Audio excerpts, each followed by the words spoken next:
Good evening and welcome. Today is Monday, March 29, and the sole purpose of this special meeting is for Maestro Eric Morrissey to conduct the Symphony of the Budget presentation. We have a public hearing scheduled on the budget for our first Monday meeting in April, which is Monday, April 13. I got that right. April 12th at 8 p.m. Oh, right. April 12th. You know what I did? I changed my calendar to run Monday to Sunday. And now I keep looking one block over because I assume the left column is Sunday. Okay. So we have a public hearing on Monday, April 12th. That will be the occasion when we would invite questions or comments on the budget. Tonight's presentation is informational only.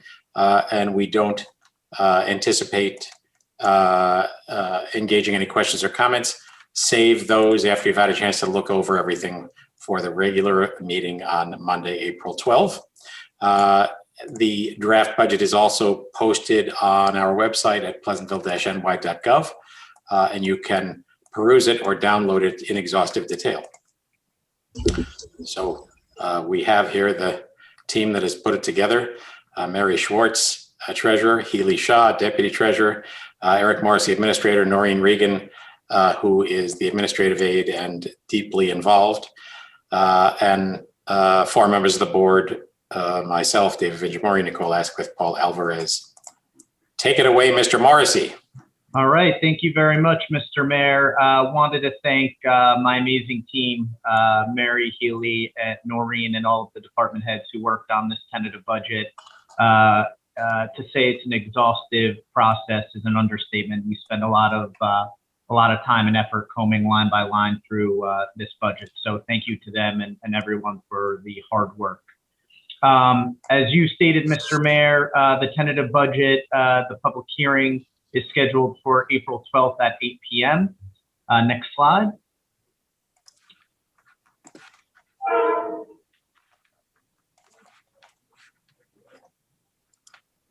Right. The village's fiscal year, like most villages in New York State, runs from June 1st to May 31st. So we're currently at the process now where we filed the tentative budget. We did so on March 19th, which was the Friday before the 20th. Lloyd, the village assessor, is completing the final assessment roll, which has to be filed by the 1st of April. We've scheduled the tentative hearing, on the tentative budget for April 12th, which is before the April 15th deadline. We are on track to adopt the final budget by May 1st, so we can go ahead and start collecting taxes in June. Next slide. So this slide shows in a pie chart the 2022 fiscal year end tentative budget.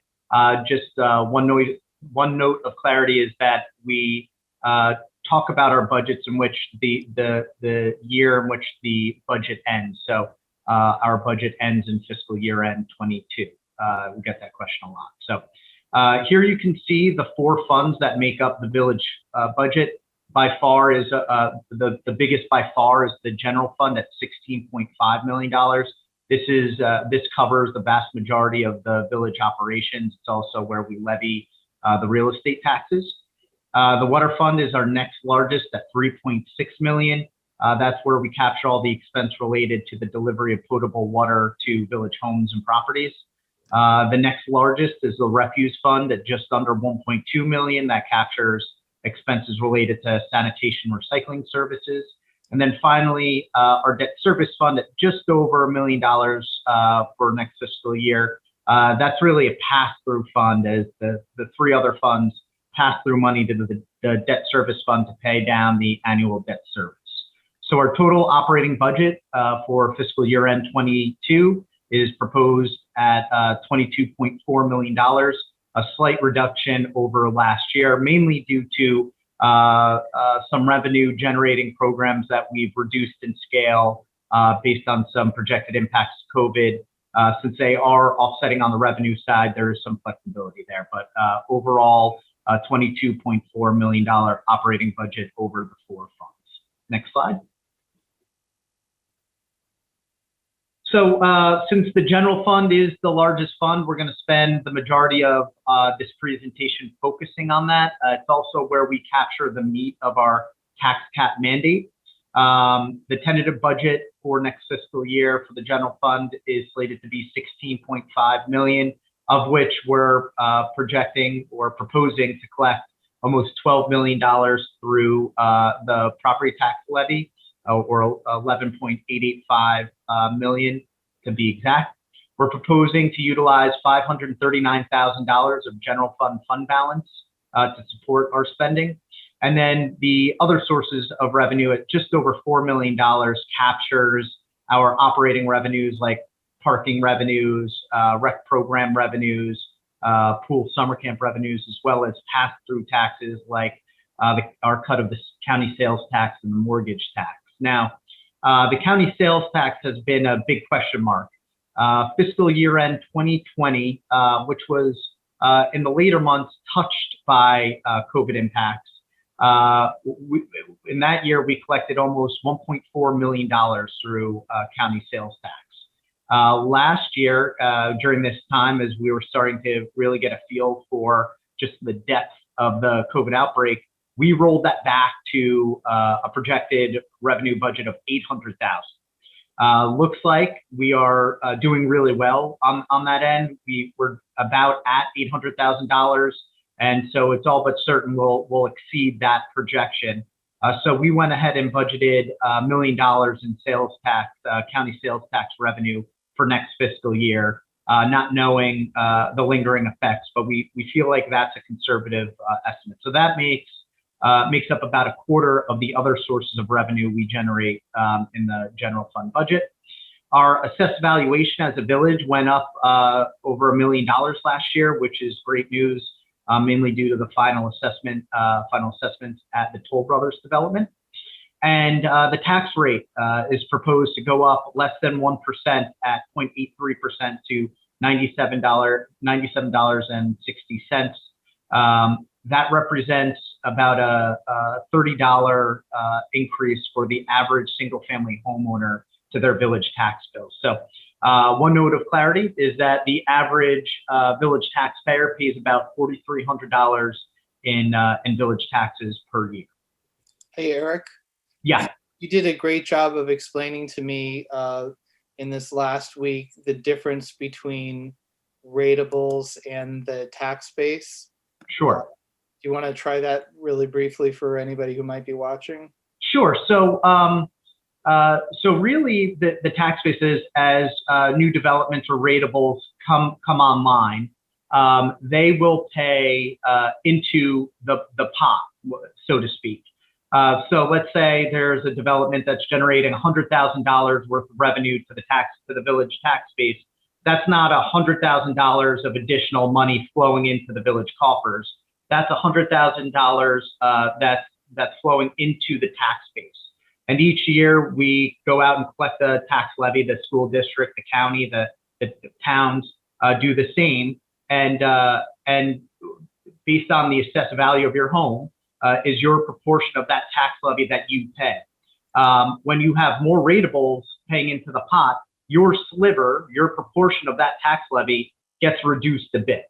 So that's an important point of clarity that it tends to get lost in the day-to-day.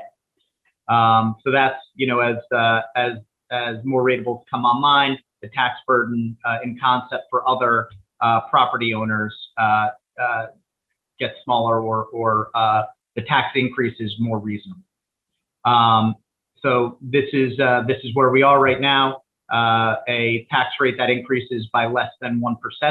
And then in the general fund, we are projecting a surplus of $5.9 million in the general fund balance. That represents about 35% of our general fund appropriations, which is a very healthy fund balance. Again, I can't stress it enough. This is a projection based on where we stand right now.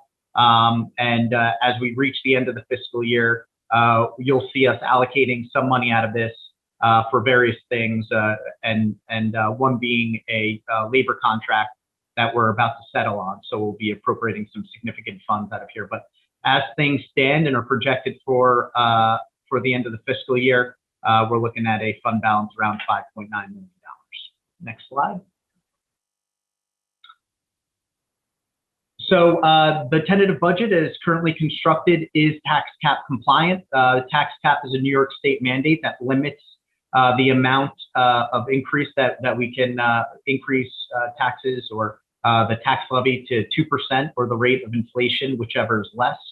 This year, the tax cap for villages in New York State was 1.31%. And again, this proposed budget is under the tax cap, coming in about $300,000 under the cap between the general fund and the refuse fund, which are both tied to the tax cap compliance. Next slide. So since the general fund is the largest fund, we have several cost centers, and we'll go through each one on the expense side. First up is the government support. That captures the expense related to the mayor and board of trustees, our justice court, the administrator's office and finance department, retained services such as legal, the village attorney, information technology and village hall expenses, our insurance, our small claims and tax tertiaries, along with our contingency, which is where we budget money for unforeseen expenses that may arise throughout the year. Total appropriations are just under $2 million at $1.9 million for the next fiscal year. This represents about a $50,000 decrease from last fiscal year, mainly due to a projected decline in tax tertiary cases moving through the pipeline. Next slide, please. And here you can see those costs broken out. Central technology, the IT, is not actually captured in this chart. OpenGov kicks it out to a different cost center, and I'll point that out further down the road, but that is $124,000 for next fiscal year. The unallocated insurance is where we project our expense for our general liability insurance. We won't know those rates until May or June. We're provided a projection, and we've been advised that we can expect a slight decrease in those rates. So good news there. And as I said, tax tertiaries, we're projecting a decline in almost $75,000. That is something that ebbs and flows. So certainly the past couple of years, we've paid out over $100,000 in tax certs. This year, we're projecting some relief, but certainly we cannot expect that to carry forward, but at least some good news for next fiscal year. Next slide. So the next cost center is our public safety. That incorporates our building department or building code enforcement, our police department, so police administration, patrol division, detectives, our crossing guards, and parking enforcement. Total appropriations for next fiscal year is proposed to be almost $4 million at 3.97. Next slide, please. And as you can see, the breakdown, cost administration captures our police chief, 2 lieutenants, one assigned to the patrol division, one assigned to the detectives administration, and a part-time clerical. Our police uniform division, we currently have 15 officers on staff. Last year's budget, as you may remember, added 1 additional officer. We held that position, although we funded it. We did not fill it because of the COVID uncertainties. This budget also adds another additional officer. So all told, and by the way, we've finally gotten approval from county HR for the reinstatement of 2 officers that the chief and lieutenants have interviewed and decided to select. So they should be coming aboard in the near future. And really, this is a proactive maneuver by the board. We have a cohort of officers that are reaching retirement age, and this is a proactive manner of hiring instead of being reactive after the retirements take place. So very strategic by the board. The police detective division, which in the budget you'll see is now combined under police uniform. Just makes the budget process a bit more efficient. Police Detective Division encompasses 3 officers, 3 detectives, one of which is assigned to juvenile detail.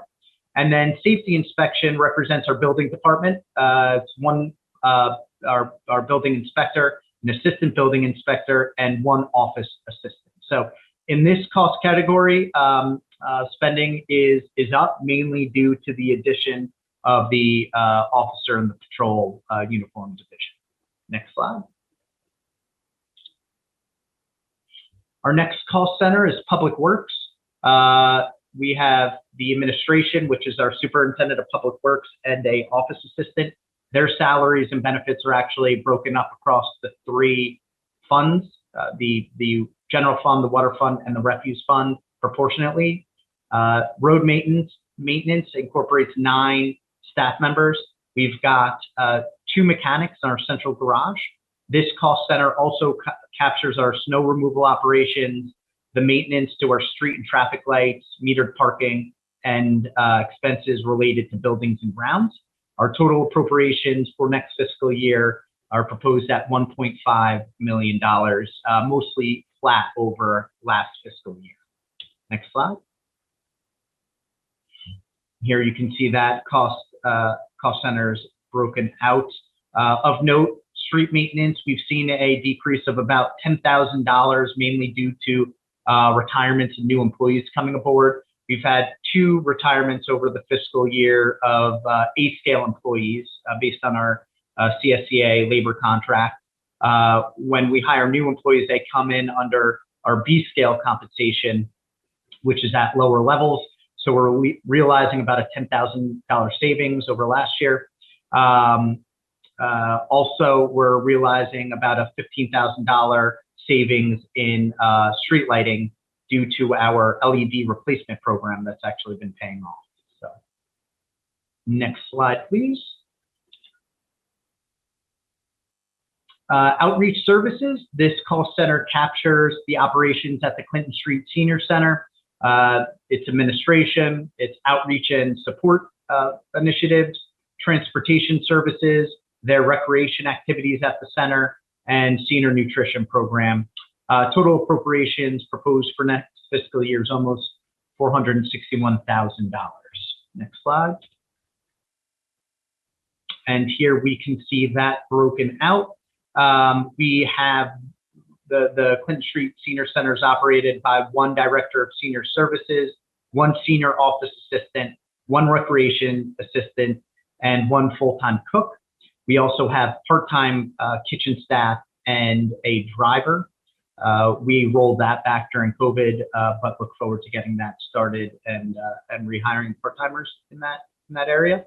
Not captured in this budget, but worth noting, we are proposing to take on some significant upgrades at the senior center. We are proposing to install an emergency generator that will service the center, as well as replacing the rooftop HVAC unit and the rooftop compressor unit that services the walk-in fridge. Those costs will be partially offset by a CDBG grant. So worth noting, but overall, spending is essentially flat in our program for the aged. Next slide. Next up is Parks, Recreation, and Library. We've seen about a $500,000 decrease in this cost area, basically due to backing off some of the operations and programs that are revenue driving. Again, the expense and revenue offset. So if there are less COVID restrictions as we move through the year for things such as Panther Club, we have some flexibility. But this cost center captures our recreation administration, parks department, pool operations, our Panther Club and youth programs, adult programs, special events, and the village's share of the library, which we have a 34% ownership stake in. So total appropriations proposed for next year is almost $2.8 million. Next slide, please. And we can see that broken out. Recreation admin captures our superintendent of Parks and Recreation, 1 full-time recreation supervisor, and 20% of another recreation supervisor's salary. The additional or the rest, the rest of the 80% is captured under Panther Club. Parks administration consists of 4 full-time staff members. They're responsible for maintaining and enhancing our parks and fields. Our library expense, you can see there again, it's our share of the library operations. The pool spending you can see is essentially flat over last year. Worth noting about Panther Club, you can see that is a significant portion of our expense in Parks and Rec. That is our largest recreation program. Again, beyond that 80% of the recreation supervisor's salary that's allocated to the program, we, during non-COVID years, utilized 26 part-time employees. We also take on additional liability and workers' comp insurance expenses, custodial fees, software expenses, and just general programmatic costs. So we're hoping to run some iteration of Panther Club this year. We did roll it back a bit, just presuming there will be some enrollment caps or other social distancing regulations that may impact its operations. Again, summer camp, you can see here under day camp. We are projecting to lose some money based on limited enrollment due to COVID regulations. So that is our Parks and Rec tentative budget. Next slide, please. Community services, that captures our other approval boards. The Planning Commission and Architectural Review Board were consolidated. And then we have our zoning board. This area also incorporates our business support and beautification expenses, our farmers market expenses, PCTV, sanitary and storm sewer maintenance and expense, and our street trees. Total appropriations of $485,000 for next fiscal year. In this area, spending is flat, actually decreasing across these cost categories by about $10,000 overall. This is where we see that central technology popping up mistakenly. All right, next slide, please. Now, one of the biggest cost centers of the general fund are employee benefits. Total appropriations projected or proposed to be $4.5 million next fiscal year. This is where we capture our pension contributions, Social Security, Medicare costs, workers' comp and unemployment insurance, as well as our health insurance. We're not on that slide. Oh, yeah, we're on the wrong. There we go. All right. So this cost category sees a increase of about $270,000 over last fiscal year. Worth noting that this is for things such as pension contribution for employees that work across the 3 funds, and for health insurance and the like, we proportionally allocate the expense. So for someone like myself, the benefits are spread across mainly in the general fund and then water and refuse as well. We do contribute to 2 separate pension funds, one for police and then one for general employees. Next slide, please. And here you can see that broken out. No surprise, the health insurance expense makes up half of our employee benefit expense.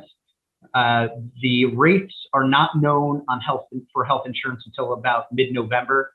Last year, we saw the individual plan increase or rates increase by just over 4%, and for family 2.7%. Starting in January 2022, we're budgeting a 5% increase for both.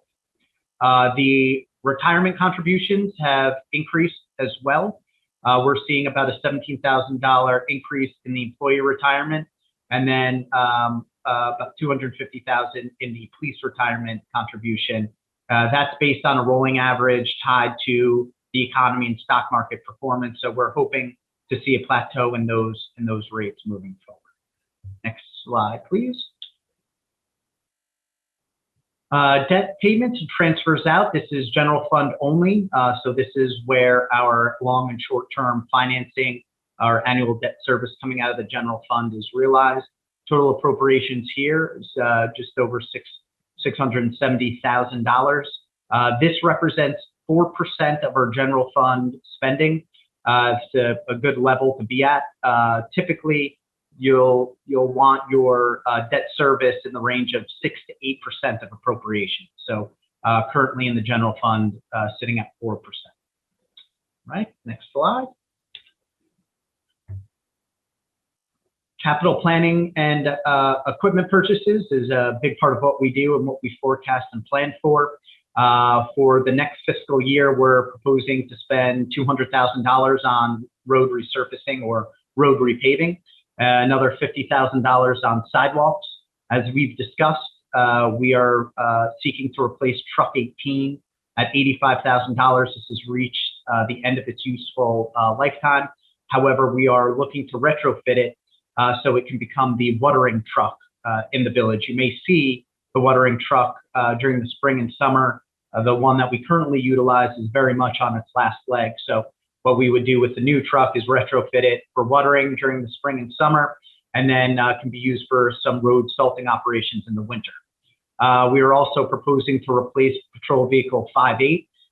I should say the truck 18 will be fund balance allocation along with Vehicle 58.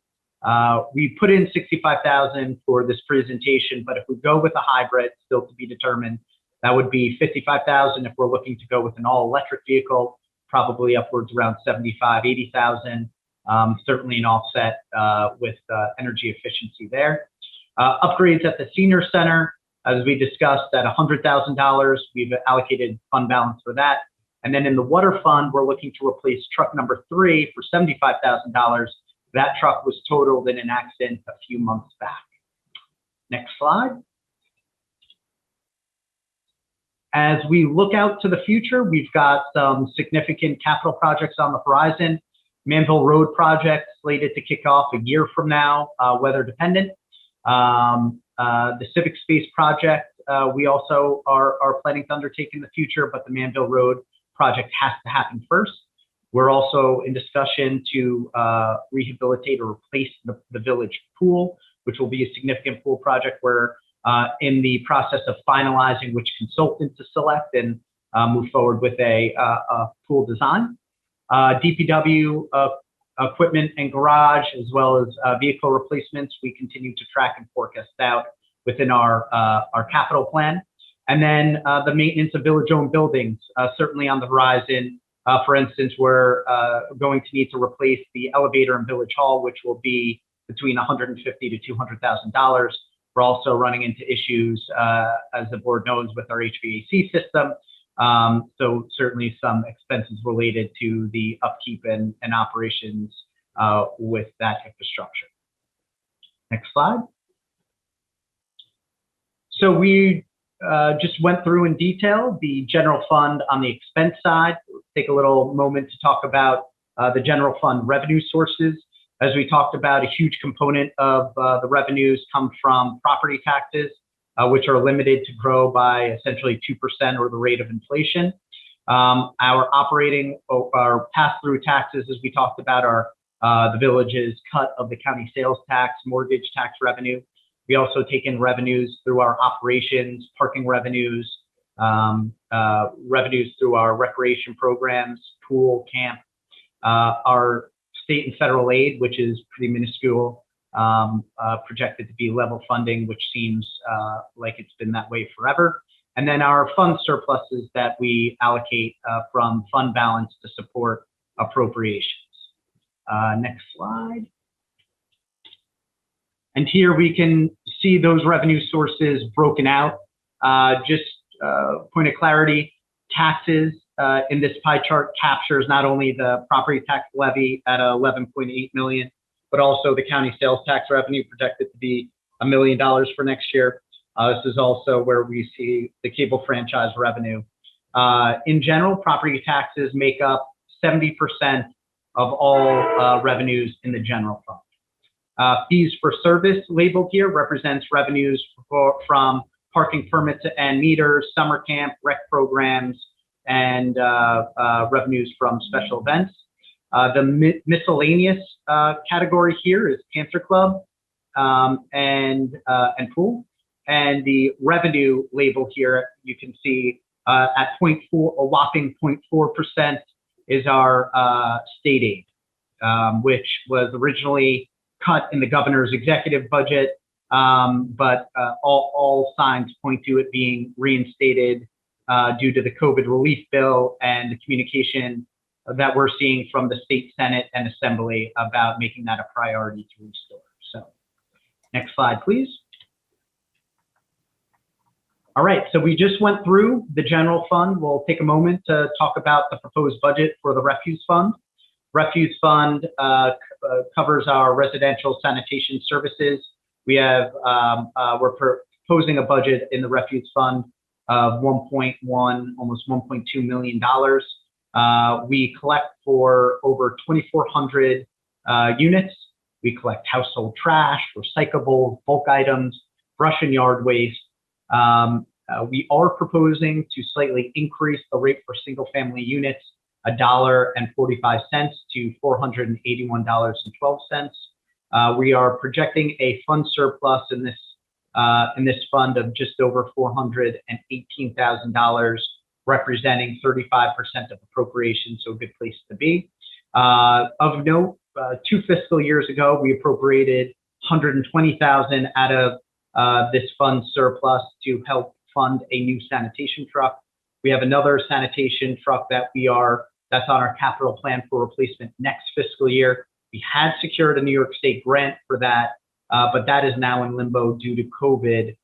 So it may be likely to need to allocate some of this fund balance to secure and acquire that truck next year, just of note.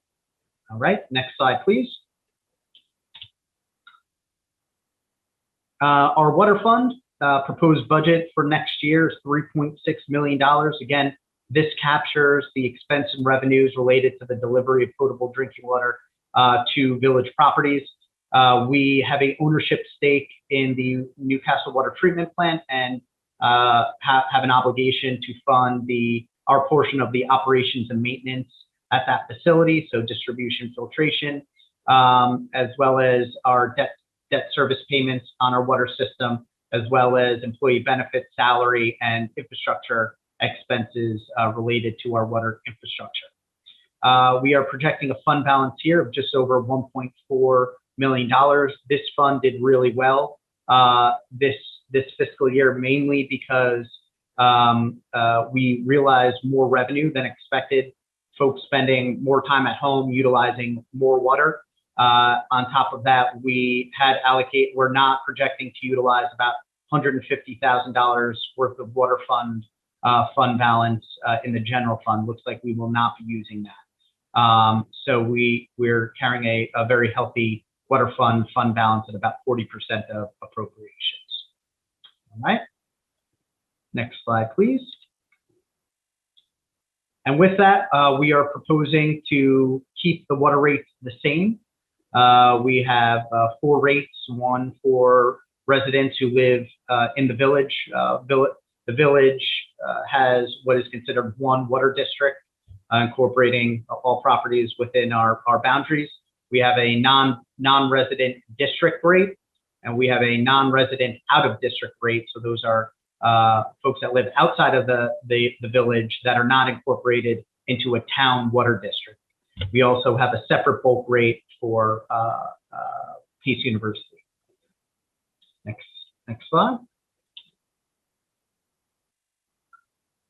So to say this has been a challenging year from a budget perspective is a bit of an understatement. We are still realizing the impacts of COVID. Overall, the village fared very well when looking at the landscape of comparable municipalities in Westchester. That's mainly due to the fact that we are not reliant on any one revenue source outside of our real estate taxes that we collect. But many municipalities really rely on parking revenues to a significant scale and rate, and they've been really impacted by COVID. Of course, we realized a significant reduction in parking revenues that was certainly felt, but not cutting us to the bone, so to speak. We also were very fortunate to see A lot of property owners in the village make investments in the properties. So building permit fees came in higher than projected, almost $200,000 more than projected. And a lot of that also had to do with the developments at 70 Memorial and 52 Depew. So we fared really well. As we look out, tax tertiaries will always hang over our head. They ebb and flow, but on average cost us about 6 figures every year. Our pension and healthcare obligations continue to rise. A big component of what we do is keeping strong fiscal policies and staying to capital planning. Collective bargaining, we'll start negotiations with our CSEA union staff probably within the next fiscal year. We have an outstanding contract with our PBA, although we're coming to terms on that, so good news there. We remain committed to our green initiatives and sustainability in almost everything we do. The loss of SALT deductions had been presumed to be a big economic impact. There is talk on the federal level of rolling that back. We haven't really seen that impact home values or in the village of Pleasantville, knock on wood. And then, of course, there's the not listed here, but certainly top of mind is the COVID relief bill that's being developed in Washington right now, or that was passed. But really, what that direct aid will look like for villages. The number has been provided to New York State cities and towns. We can presume what we'll collect based on our proportion of the population when looking at Mount Pleasant's number. We know that we'll get 2 installments of this aid over 2 years. And we vaguely or generally know what we can spend this money on. We know we can spend it on revenue shortfalls, we can spend it on infrastructure, and then very vaguely, there's some language out there in the bill that says it can be used for business support, but the details haven't been released. We've been told that the Treasury Department is currently working on those guidelines. So certainly something we're looking forward to, but need more information before we can really determine which way to go with that aid. So that is the last slide. If there are any questions, comments, happy to take those on. Thank you for that, Eric. Just reminding everybody that we have a public hearing on this in a couple of weeks on Monday, April 12th, and that will be the occasion for the public to weigh in, as well as any board members. Any board members have questions or comments they want to address now, or hold them till April 12th?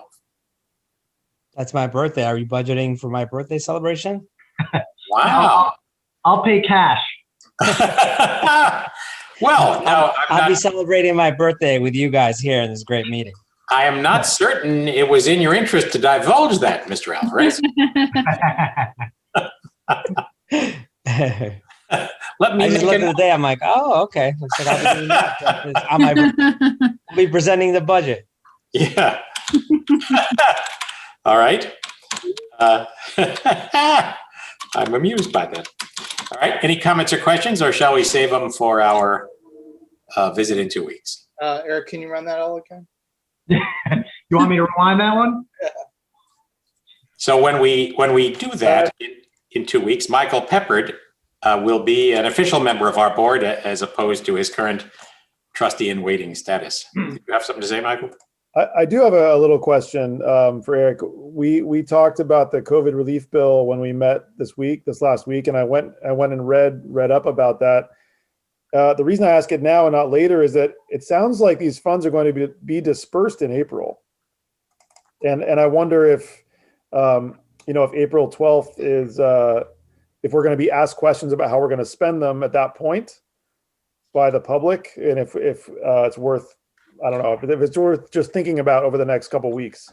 And do we have the formula for Mount Pleasant yet? Because doesn't it come to them and then they have to disperse? Right. We don't know what the exact amount will be. We know what the town's going to collect or be allocated, but we haven't seen definitive guidelines from New York Conference of Mayors on how we can spend it. So happy to receive it, and we'll keep it in a safe place. But certainly that will be an interesting opportunity and challenge for the board to determine how best to spend those funds. Yeah. So there are also some unclarity. Apparently, it's the Federal Treasury Department that will decide how the allocation is made. And there is some unclarity about whether the money actually comes through Mount Pleasant and then to us, that is to the town and then to a village. I was told at one point that that would not be the case, but we are still waiting to see any clarity on that. And the idea is that we, as well as every other form of government and the school district, would get half the money this year and half next, right? So stay tuned.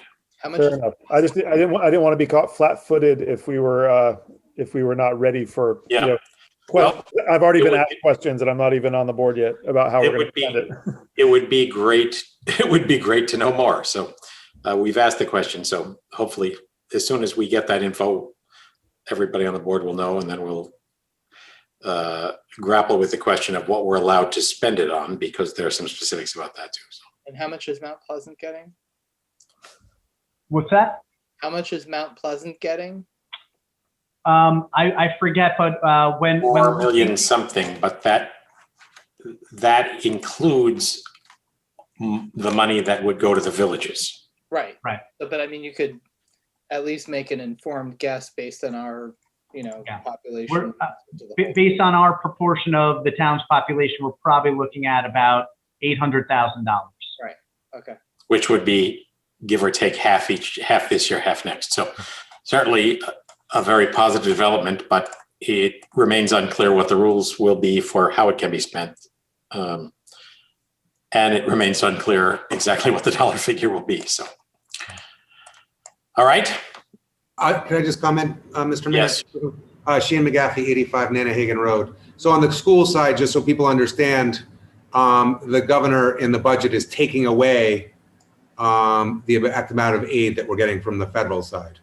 So it will end up being a wash. And what we're concerned about going forward is that Is there'll that be a funding, confirmed or is that feared? well, that's what's proposed in the budget now, though.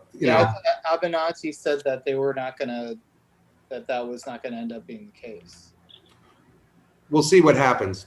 Yeah. But as proposed, as the budget is now, that's the way it would be. And so we're concerned about potential funding cliff when that federal funding goes away, because he's reduced it by that much in state aid. And that's my first comment. The second question I had is, going forward, what's the process for the rest of the budget process? You have tonight, and then what happens? So we have a public hearing on April 12, and we continue to discuss aspects of the budget with the various players, our departments and constituents. So we will be adopting the budget likely at our meeting on April 26. Because you have to before May 1st, correct? Correct. Yeah. Thank you. All right. Thanks for the presentation, Eric. Yes. Thank you, Eric. My pleasure. My pleasure. Nice to see the Patty Dwyer animated gifts returning again. Her legacy lives on. Exactly. Makes me feel young again. All right. So with that, it's just us. I don't think we have members of the public, but this will be up and available at pctv76.org if someone would like to go through that detail. And the PowerPoint that Eric just went through will be available at pleasantville-ny.gov for folks who want to dig into that overview, as well as the detailed line-by-line budget, also available on the Treasurer's page at pleasantville-ny.gov. With that, we will sign off. Is there a motion to go into executive session on matters of personnel? So moved. So, Second. second. All in favor? Aye. Aye. Thank you all. Thank you, Eric. Thank you, Noreen. Thank you, Mary. Thank you, Healy. Very much appreciated. Yes. Thank you to Mary, Healy, and Noreen. They're unbelievable. Thank you. Healy, we look forward to meeting you in person. I got to say, this is such a weird arm's length interaction with a new key player in the team. So, all right, sign off, and board members call in to the conference call number for the executive session.